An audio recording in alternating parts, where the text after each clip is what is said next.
Janmanthan Hospital pioneers in world-class orthopedic cardiology and multi-specialty care. Top 3 in Hyderabad, top 10 in South India. Attapur, Hyderabad. నమస్కారం. మనతో పాటు ఎండమూరి వీరేంద్రనాథ్ గారు ఉన్నారు. వారి సినిమాలు అద్భుతం. వారు రాసిన కథలు, నవలలు అన్నీ అద్భుతం. అన్ని తరాల వారిని కూడా కదిలించినవి. ఆ మాటలు ఇంకా చాలా మనకు గుర్తుంటాయి. ఆ సన్నివేశాలు గుర్తుంటాయి. వారి సినిమాల్లో పాటలు కూడా గొప్ప పాటలు.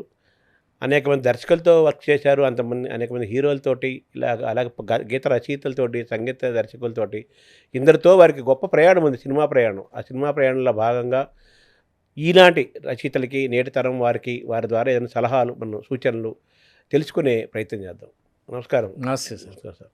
చాలా సినిమాలు ముఖ్యంగా మీరు అనగానే మన కోదండరామిరెడ్డి, మీ ఇద్దరు కాంబినేషన్ బాగా గుర్తుకొస్తుంది. కేఎస్ రామారావు గారు, చిరంజీవి కంపల్సరీగా గుర్తుకొస్తారు, కమల్ హాసన్, బాలకృష్ణ, ఇలాగా అనేక వాటికి మీ కథలు సినిమాలుగా వచ్చాయి. మీరు మాటలు రాశారు, తర్వాత ఆ నిర్మాణంలో ప్రధానమైన భూమిక పోషించారు స్క్రీన్ ప్లేలో. దాంతోపాటు వేటూరి గారు లాంటి వాళ్ళతో పాటలు రాయించుకోవడంలో కూడా మీరు అక్కడ ఉన్నారు. ఎన్ని ఉన్నాయి కదా, ఇంత మల్టీగా మీకు 24 కళల్లో చాలా కళలతో మీకు అనుబంధం ఉంది, అనుభవం ఉంది కదా. ఇప్పుడు కొత్త కొత్త దర్శకులు వస్తున్నారు, సినిమా మేకింగ్ ఆఫ్ సినిమా కూడా మారింది కదా. ఇప్పటి వాళ్లకు మీ అనుభవాలతోటి, మీ ఆలోచనల నుంచి మీరు ఇచ్చే సలహాలు కానీ, సూచనలు కానీ, సూత్రాలు కానీ ఏమైనా ఉన్నాయి?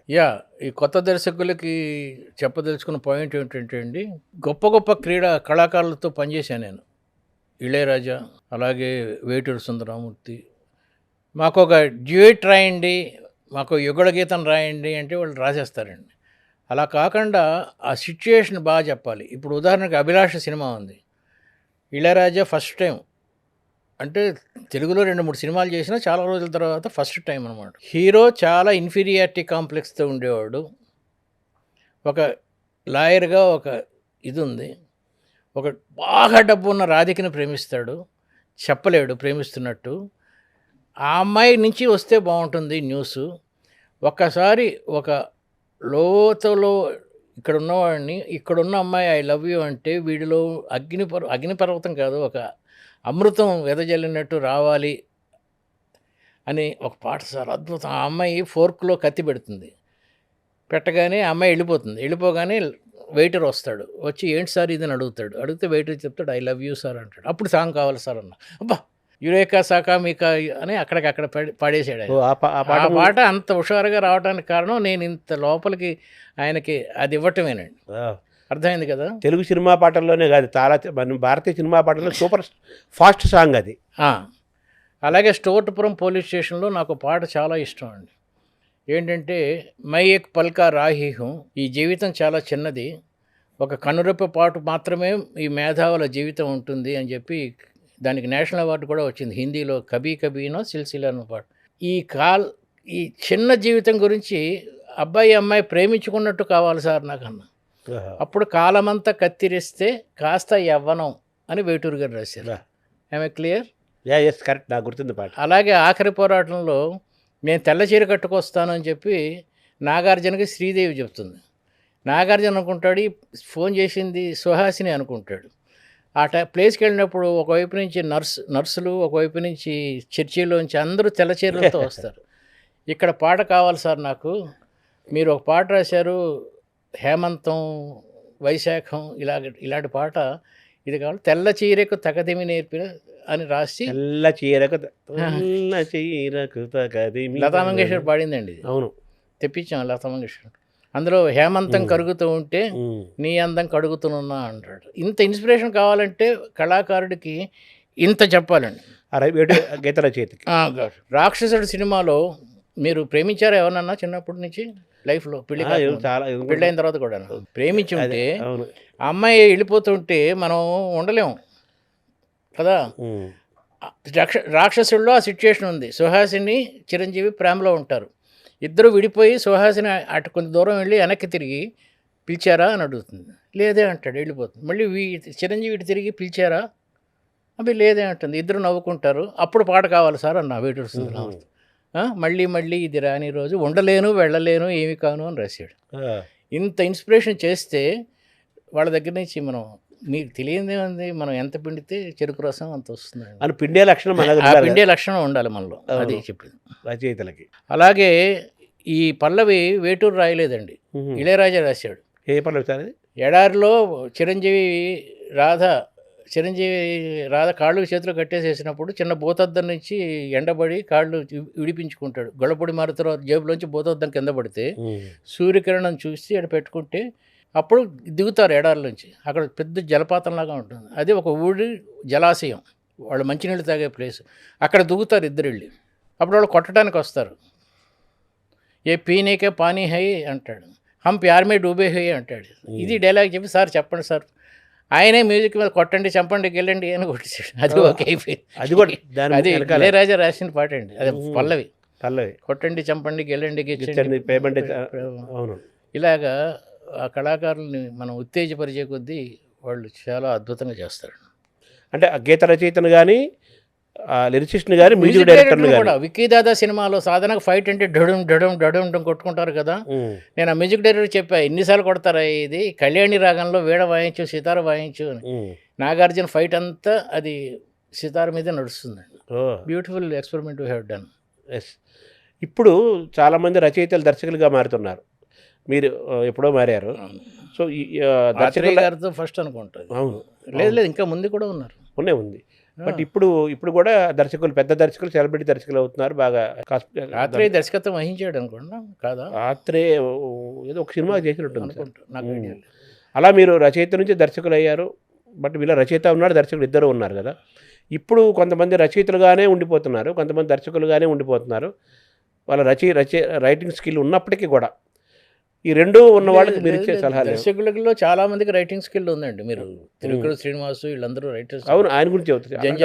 జంజాల కూడా రైటరే కదా బేసిక్.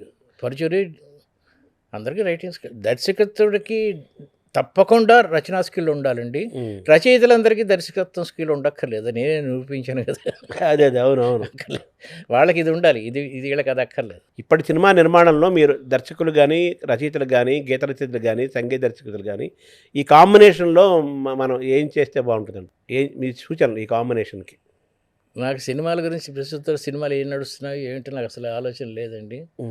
అసలు సినిమా హీరోయిన్లు కూడా మన హీరోల్ని బాలకృష్ణ వీళ్ళని తప్ప మిగతా వాళ్ళు ఎవరిని నేను సెకండ్ జనరేషన్ థర్డ్ జనరేషన్ గుర్తుపట్టలేను. కాబట్టి ఈ ప్రశ్నకు నేనే సమాధానం చెప్పలేను. కానీ ఒకటి చెప్పగలను ఏంటంటే, రచయిత తను రాసిందే గొప్ప అనుకోకూడదండి సినిమాకి. ముఖ్యంగా నవలకైతే ఏం రాసినా పర్లేదు, చదువుతలేదు. సినిమా అంటే కొన్ని కోట్లు నీ మీద నమ్మకంతో ఇన్వెస్ట్ చేస్తున్నాడు. కోదండరామరెడ్డి ఒక దర్శకుడు, రాఘవేంద్రరావు ఒక దర్శకుడు. రాఘవేంద్రరావు స్క్రిప్ట్లో హెల్ప్ చేస్తాడు. కోదండరామరెడ్డి 4-5 చెప్పింది విని ఒక మాస్ మెంటాలిటీతో ఏది బాగుందో డిసైడ్ చేసుకుంటాడు. నిర్ణయాధికారం కోదండరామరెడ్డికి చాలా ఉంది. రాఘవేంద్రరావు ఎక్కువ కళాత్మక దృష్టితో చాలా అద్భుతంగా తీస్తాడు. ఇద్దరు 2 డిఫరెంట్ పోల్స్. నువ్వు ఎవరి దగ్గర పని చేస్తున్నావు, కోదండరామరెడ్డి దగ్గర చేస్తున్నావా, రాఘవేంద్రరావు దగ్గర చేస్తున్నావా, ఇది ఫస్ట్ తెలిసి ఉండాలి. ఆ అభిరుచికి తగ్గినట్టు నువ్వు చెయ్యాలి. నువ్వు రాసిన కథే అద్భుతం అనుకోకు, ఎందుకంటే నీకన్నా దర్శకుడు పండిపోయినవాడు, దృశ్య రూపం ఎలా ఉంటుందో తెలిసినవాడు. ఈ బ్యాడ్ ఏంటంటే చాలామంది రచయితలు వచ్చి స్టోరీస్ చెప్తూ ఉంటారు కదా.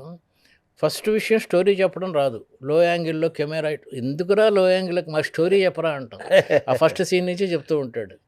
అది బ్యాడ్ అండి. వాడికి స్టోరీ 2 లైన్లలో 3 లైన్లలో చెప్పేసేస్తే అద్భుతంగా ఉందో లేదో మనం డిసైడ్ చేసేస్తాడు దర్శకుడు. ఇది ఫస్ట్ పాయింట్. రెండో పాయింట్, దర్శకుడు బాగాలేదు అనగానే కుంగిపోకు. ఎందుకు బాగాలేదన్నాడో విశ్లేషించుకో. ఇది సెకండ్ పాయింట్. మూడో పాయింట్, నువ్వు చెప్పిన కథ ఈ దర్శకుడికి నచ్చకపోతే ఇంకో దర్శకుడికి నచ్చచ్చు, ఈ హీరోకి నచ్చకపోతే ఇంకో హీరోకి నచ్చచ్చు.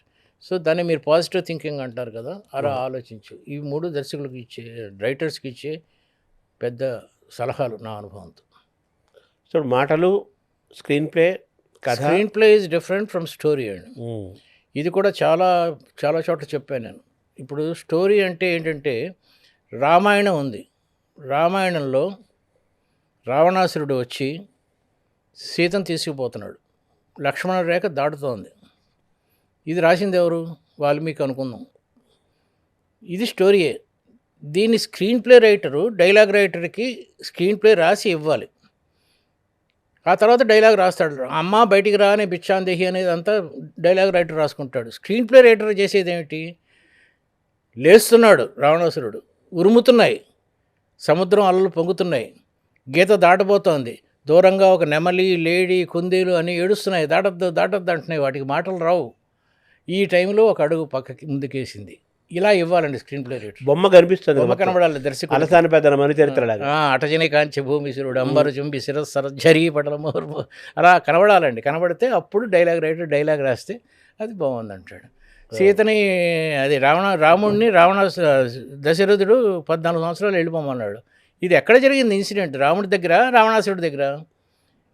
ఈ సంఘటన జరుగుతున్నప్పుడు వెనకాల కౌశల్య, సుమిత్ర, కైక ఉన్నారా లేదా?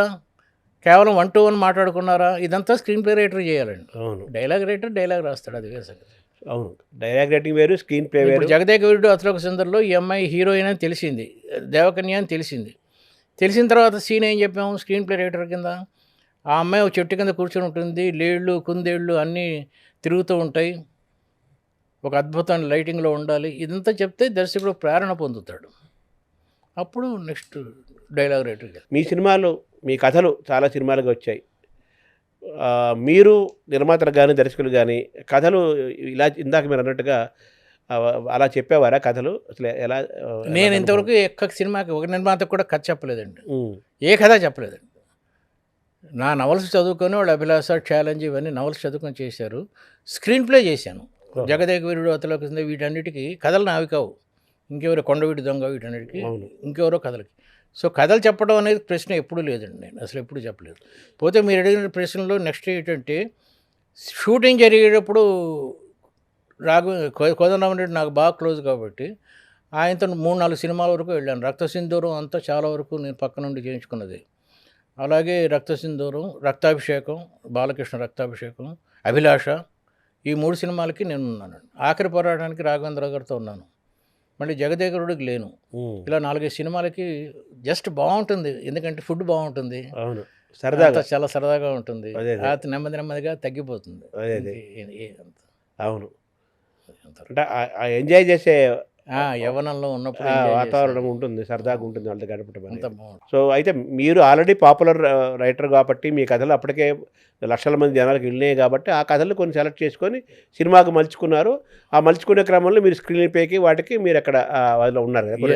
అభిలాష రాసే టైంలో కేఎస్ రామారావు వచ్చి మనం 5 సినిమాలు చేద్దాం, 5 కాంబినేషన్ అన్నాడు. కోదండరామరెడ్డి, నేను, ఇళయరాజా, చిరంజీవి, సత్యమూర్తి, దేవిశ్రీ ప్రసాద్ కొడుకు, తండ్రి. ఈ 5 2 సినిమాలు 3 సినిమాలు రాసిన తర్వాత ఈ 4 ఉన్నాం. సత్యమూర్తి లేడు మాకు.